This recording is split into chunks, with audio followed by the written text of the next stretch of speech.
Hello and welcome back to the Wills, Wealth, and Wisdom podcast. I'm Ouida Jones, and I'm here once again with my co-host, legal advisor, and friend, Cathe Evans Williams. Hey, I love how you say your name. I'm Ouida Jones. I love it. That's my nighttime voice. Uh-oh. All right, you guys, we are so glad that you're joining us for our fourth episode. Yay. Because today we are breaking down one of the most essential pieces of your estate plan. That's my drum roll. Dun, dun, dun, dun, dun. Your will. Oh, that's right, Cathe. All This right. episode is all about creating a valid will. Whether you've already written one or you're just starting to think about it, we're here to help you understand what makes a will legally sound and how it fits into your overall estate planning strategy. Right. And so we're going to talk about the common mistakes to avoid and who should review your will. And also, when is it time for an update, to that will that I did 15 years ago? I know, right? All right, go ahead. Let's get into it. Okay, let's get right to it. So let's start with the foundation. There's a lot of confusion around what makes a will official, quote unquote. Mm-hmm. Cathe, what makes a will legally valid in most states? Yeah, so every state has their own requirements. Yeah. And so generally, it must be written. Yeah. It must be signed by the testator. And signed, it could be an X. Sometimes people can't really write their whole name out, but signed and witnessed properly. Got it. So it depends, right? Does it need to be one person witnessing? Does it need to be two people? Does it need to be notarized? Right? So sometimes it needs to be notarized.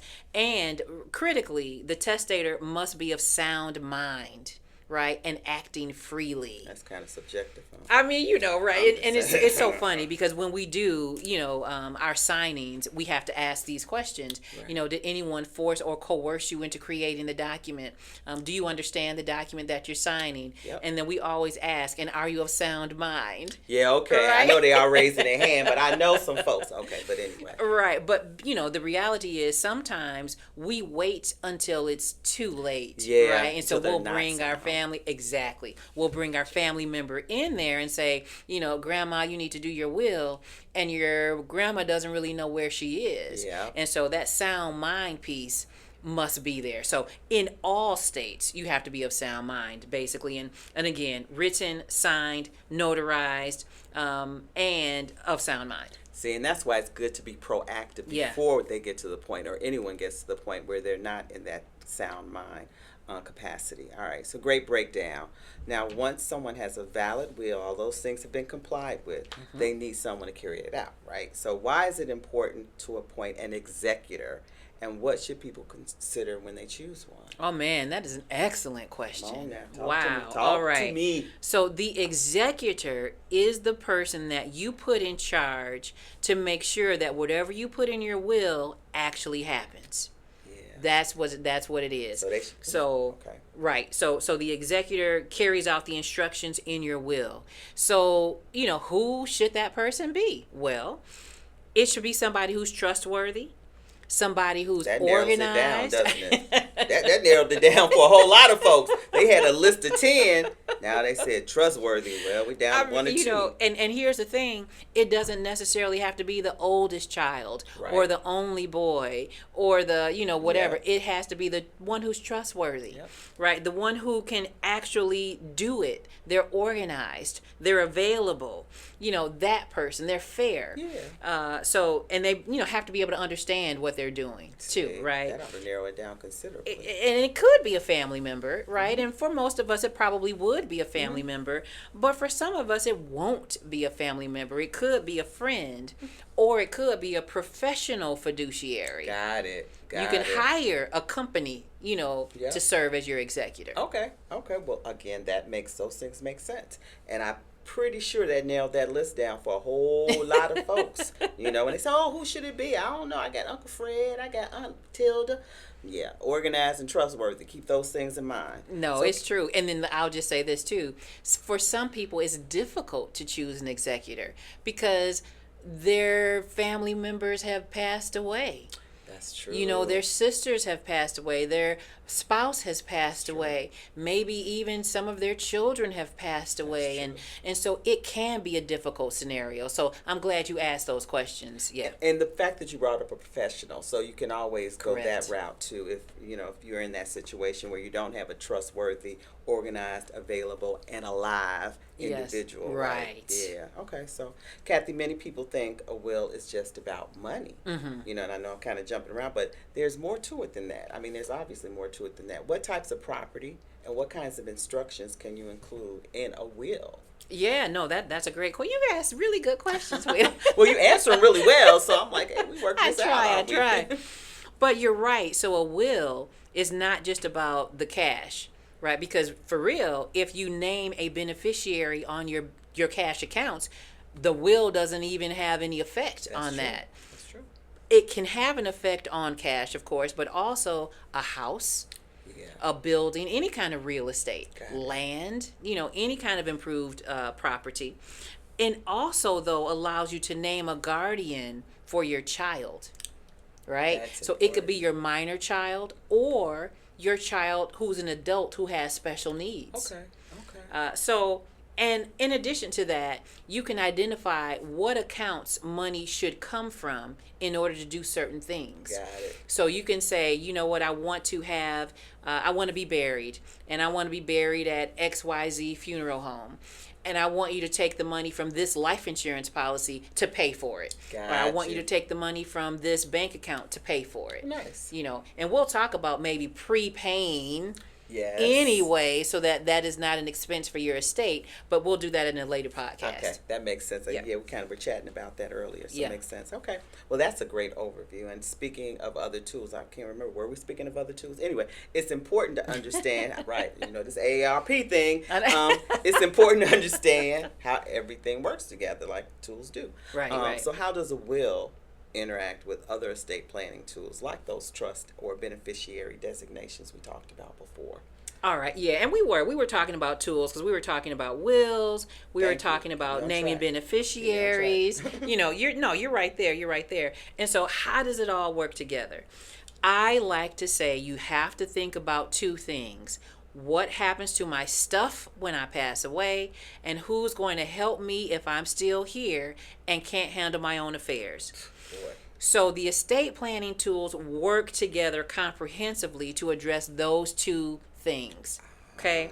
So, for example, a will does not control assets with named beneficiaries. Okay, so those cash accounts you were suggesting that we put beneficiaries on. Got you. Right. So if you have a bank account and you've named a beneficiary, then that passes without will. There you go.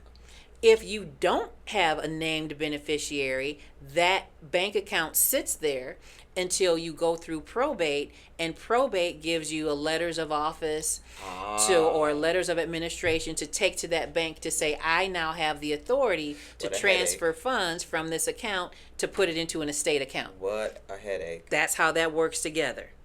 Now, a trust can bypass probate because you can say, I have this bank account and I want to name my trust as the beneficiary. Okay. So the money can then flow into your trust account, where you would have also had a trust agreement that indicates who gets what. Yeah. So who gets the money that came from that account. See how that works together? Yeah. Okay, so that does. It's sophisticated though, but it does work together. I got you. Yes. Got you. Okay. Yes. Alrighty, so okay.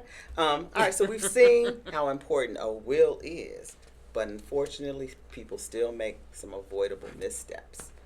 What are the most common mistakes people make when creating a will? One of the things that I get all the time is, do I need an attorney, to do a will?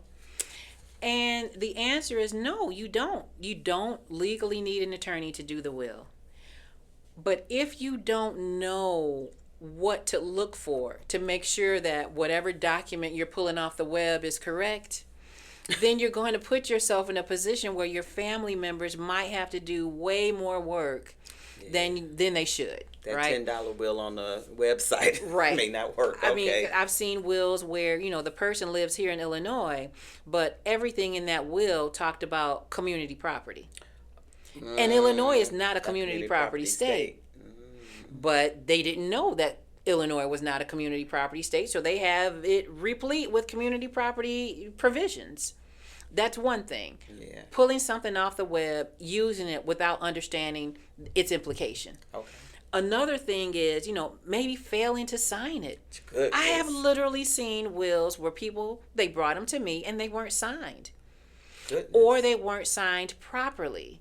So, for example, if your name is Joe Blow Jr. Got it. But everybody calls you Bobby.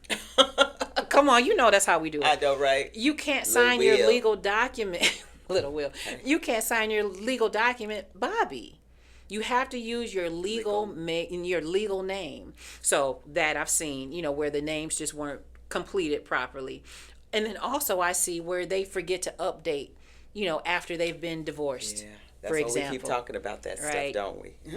Maybe they've been divorced or maybe, one of their children that they named as their executor has passed away. Yeah. Right? And maybe they didn't name, here's another one, they haven't named a successor executor. Mm-hmm. Or they haven't named someone to receive the gift if the person that they named first has passed away. Okay. So I always like to think in levels of two, at least levels of two. Mm-hmm. If the first person has predeceased you, then what? Got it. So then that makes sense.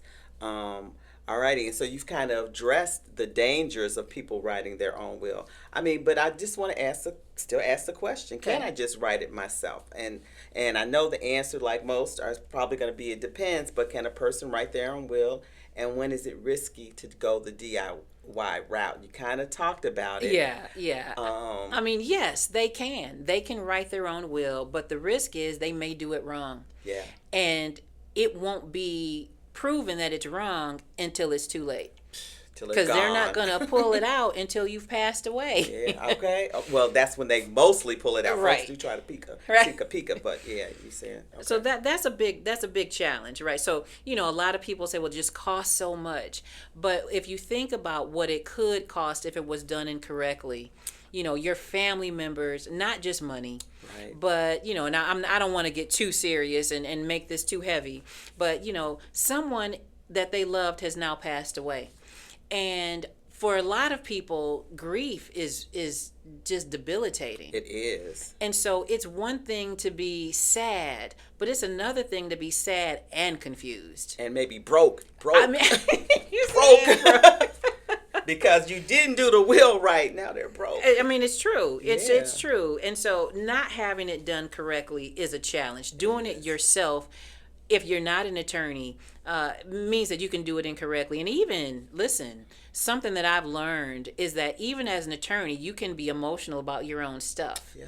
So they say as an attorney, you should really never represent yourself. You're your own worst client. You're your own worst client. I believe and so, and we've been to school for this, and we know this, and we can still be affected emotionally. Yeah. So if you want to do it by yourself, yes, you might save yourself some money on the front end. But you might be charging your family up on the back end. There it is. All right, well, that was really helpful, especially as life evolves. So to wrap up this segment, how often, again, we always want to put that question out there because we want to emphasize that, how often should someone review or update their will? So, again, every 3 to 5 years or after a significant life change, like a marriage or a divorce or another birth or a death, right? Yeah.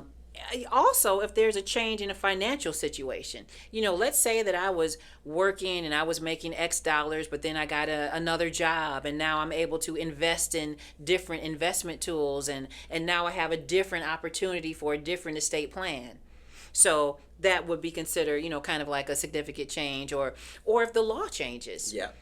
With the exemptions, do you have a state exemption that has increased or decreased? That kind of stuff. And that's hard to know unless you're an attorney or a CPA or something. True. So again, all of those support the notion of you want to work with the right legal advisor and or financial advisor. True. Very true. Very true. Well, thank you so much, Cathe. You are welcome. Now, let me just say this too. Creating a valid will is one of the most important things that you can do. And it's not just for yourself, but it's also for the people that you care about, right? Really, for real. It really is. And a will is just one of the tools. So we talked a lot about a will today, but it might not be a will that you need. It might be a living trust. It might be a land trust. It might be a transfer on death instrument. But any document that you want to create that is going to transfer your asset is very important. And you need to make sure that you get that done, because if you don't get it done, then you're going to leave your family in a position where you're not leaving a legacy, and instead you're leaving drama. There you go. A broke family is not a good thing to have. Even in death. I tell you, they haunt you in death. So exactly, Cathe. I mean, seriously, it's not just a legal document. A will is not just a legal document. It's a tool to protect your wishes, prevent confusion, as you've mentioned before, and provide peace of mind to you and your family. Right. And I like how you said it in the affirmative. It provides peace of mind. You know, the way that I tend to say it is that you won't leave drama, right? So but that's true. You will provide a peace of mind, and you won't leave drama. There you go. And so if you haven't created your will, and you know that's what you want to do, and that's the document that fits for your family, don't wait. Do it. Yeah. You know, whether you write one yourself and then go to a professional to make sure that it was done correctly, or you actually go to the professional to have it done. The key is to get it done and to get started and to make sure that it's done correctly. For real, for real. So be sure to subscribe so you don't miss our next episode. We're continuing the journey through estate planning with real life guidance, expert tips, and clarity you can use. All right. Until next time, take care and plan with purpose. And your hosts today were Cathe Evans-Williams, managing attorney at the Evans-Williams Law Group. You can learn more about her at her website, tewlg.com.